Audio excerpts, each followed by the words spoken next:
మా పార్టీ అధ్యక్షులు జగన్మోహన్ రెడ్డి గారికి కృతజ్ఞతలు తెలుపుతున్నాను. అదేవిధంగా ఒక కార్యకర్తకు ఇచ్చినటువంటి గౌరవంగా నేను భావిస్తున్నాను. దీనికి ముఖ్య కారకులు మా తెలంగాణ రాష్ట్ర అధ్యక్షులు గౌరవనీయ పార్లమెంట్ సభ్యులు పొంగులేటి శ్రీనివాసరెడ్డి గారికి కృతజ్ఞతలు చెప్తున్నాను. అదేవిధంగా పార్టీ నాయకులందరూ కూడా కృతజ్ఞతలు చెప్తున్నాను. రెండే విషయాలు చెప్పదలుచుకున్నాను. ఈ రాష్ట్రంలో వెన్నుపోటుదారుడు, కుట్రదారుడు, నక్కజిత్తుల మారి వ్యక్తి ఎవరైనా ఉన్నారంటే ఆయన చంద్రబాబు నాయుడు. 2009లో టీఆర్ఎస్ కండువా, గులాబీ కండువా వేసుకొని ఎన్నికల ప్రచారం చేసి ఆ తర్వాత ఇవాళ ఏందనంటే వైఎస్ఆర్ కాంగ్రెస్ పార్టీ మీద నింద చేస్తున్న టీఆర్ఎస్ని కలిసినాను.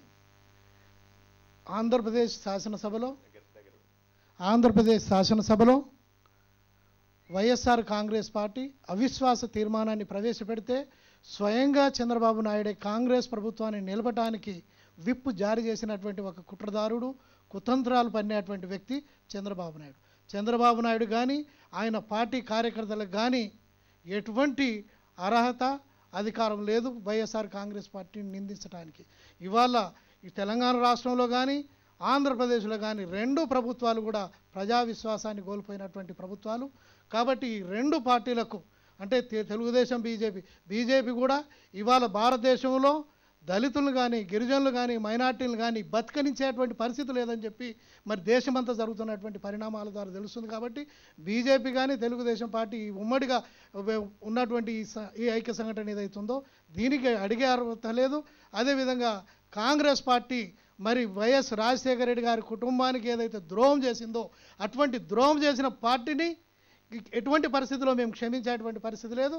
టీఆర్ఎస్ ప్రభుత్వము ఇవాళ ఎన్కౌంటర్ లేని రాజ్యాన్ని తీసుకొస్తున్నది.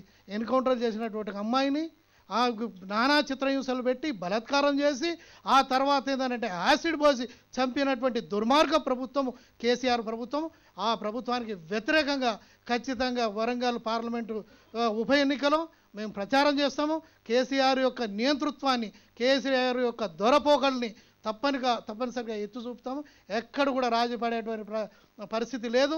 కాంగ్రెసు, టీఆర్ఎస్ అదేవిధంగా భారతీయ జనతా పార్టీ ఈ మూడు పార్టీలు కూడా ఎండగట్టడానికి ఉప ఎన్నిక ఒక సాధనంగా ఉపయోగపడుతుందని నమ్ముతా ఉన్నాను. మరొకసారి జగన్మోహన్ రెడ్డి గారికి, పొంగులేటి శ్రీనివాసరెడ్డి గారికి కృతజ్ఞతలు చెప్తున్నాను.